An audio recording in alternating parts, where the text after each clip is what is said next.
இது ஒரு தகவல் யுகம். நாம் விரும்பினாலும் விரும்பாவிட்டாலும் நம்மளை சுற்றி தகவல்கள் குவிஞ்சு கிடக்கிறது மட்டும் இல்லை, நமக்கு தேவையில்லைனாலும் நம்ம மேலே திணிக்கப்படுது. பிக் பேங்னு சொல்லப்படுற பெருவெடிப்பு மாதிரி இது இன்ஃபர்மேஷன் எக்ஸ்ப்ளோஷன், தகவல் வெடிப்பு. நாம் காலையில் வீட்டை விட்டு இறங்கி வெளியில் போகிறதுல இருந்து வீடு திரும்புகிற வரைக்கும் நமக்கு தேவை இருக்கோ இல்லையோ நம்ம பார்வையில் காதில் தகவல்கள் விழுந்துட்டே தான் இருக்குது. ஸ்மார்ட் ஃபோன்கள், வாட்ஸ்அப் உள்ளிட்ட சோசியல் மீடியாக்கள்னு அவை வர வழிகள் நிறைய. சரி, இந்த தகவல்கள் எல்லாம் சரியானது தானா?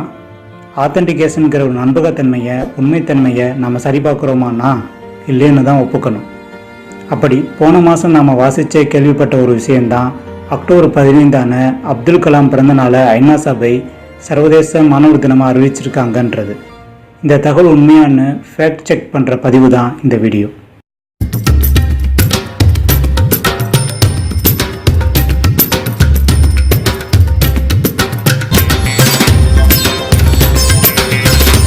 வணக்கம். அப்துல் கலாம் பிறந்த நாளான அக்டோபர் 15 ஐநா சபை உலக மாணவர் தினம் அல்லது சர்வதேச மாணவர் தினமாக அறிவிச்சிருக்கிறதா ஒரு தகவல் பரவி இருக்கு. அது மட்டும் இல்லை, மத்திய அமைச்சர் பிரகாஷ் ஜவடேகர் அப்துல் கலாம் பிறந்த நாள் அன்னைக்கு ட்விட்டர் தளத்தில் போட்ட பதிவில் இதே தான் குறிப்பிட்டு போட்டிருந்தார். போட்டித் தேர்வுகளுக்கான கரண்ட் அஃபேர்ஸ் இணையதளங்களில் கூட இதே தகவல் இடம்பெற்றுச்சு. ஏன் நம்ம சேனலில் கூட சரிபார்க்காம அதே தகவலை ஷேர் பண்ணியிருந்தோம். ஆனால் அந்த தகவல் உண்மை இல்லைன்னு இப்போ தெரிய வந்திருக்கு. அக்டோபர் 15 ஐநா சபை 2010 உலக மாணவர் தினமாக அறிவித்ததா நாம் செய்திகளில் படிச்சிருப்போம். ஆனால் உண்மை என்ன? அண்மையில் இந்தியா மற்றும் பூட்டான் நாடுகளுக்கான ஐநாவின் தேசிய தகவல் அலுவலர் ராஜீவ் சந்திரன் அந்த மாதிரி எந்த ஒரு அதிகாரப்பூர்வமான அறிவிப்பும் ஐநா வெளியிடலைன்னு தெரிவிச்சிருக்கிறாரு. இந்தியன் எக்ஸ்பிரஸ் பத்திரிகைக்கு கொடுத்த பேட்டியில் இதை அவர் மறுத்திருக்காரு. அது மட்டும் இல்லாமல் அகில இந்திய தனியார் கல்லூரிகள் ஊழியர்கள் சங்கம் அனுப்பின இமெயிலுக்கும் ராஜீவ் சந்திரன் இதையே பதிலாக அனுப்பியிருக்கிறார். ஐநாவோட அதிகாரப்பூர்வமான இணையதளத்தில் October 15 international day for rural woman, அதாவது சர்வதேச கிராமப்புற பெண்கள் தினமாக மட்டும்தான் குறிப்பிடப்பட்டிருக்கு. வழக்கமாக ஒரு சர்வதேச உலக தினம் அறிவிக்கணும்னா அது தொடர்பான கோரிக்கைகள் எழுப்பப்பட்டால் மட்டும் போதாது. ஐநா பொதுச்சபையில் அது தொடர்பாக தீர்மானம் முன்வைக்கப்பட்டு பெரும்பாலானவர்களால் ஏற்றுக்கப்பட்டு நிறைவேற்றப்படணும். எடுத்துக்காட்டாக இந்தியா சார்பாக முன்மொழியப்பட்டு ஐநாவால் ஏற்றுக்கொள்ளப்பட்டு அறிவிக்கப்பட்ட சர்வதேச யோகா தினத்தை சொல்லலாம்.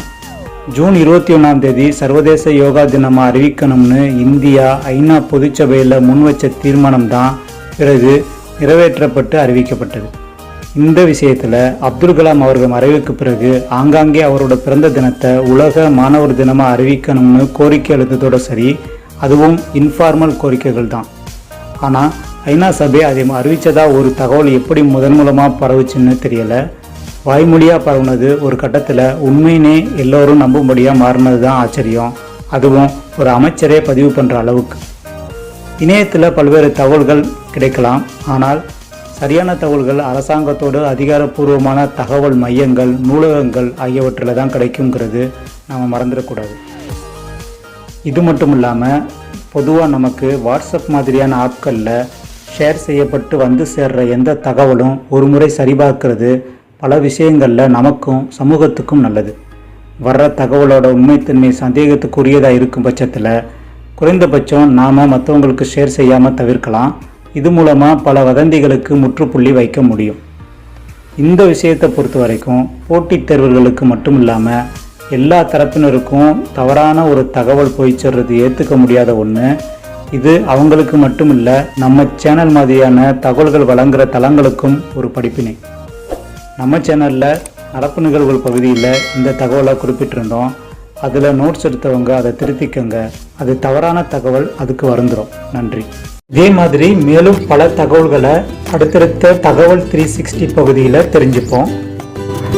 வாசிப்பு பழக்கத்தை ஊக்குவிக்கிற இந்த முயற்சி குறித்து உங்கள் கருத்துக்களை கமெண்ட் பண்ணுங்கள். இந்த வீடியோ பிடிச்சிருந்தா லைக் பண்ணுங்கள்.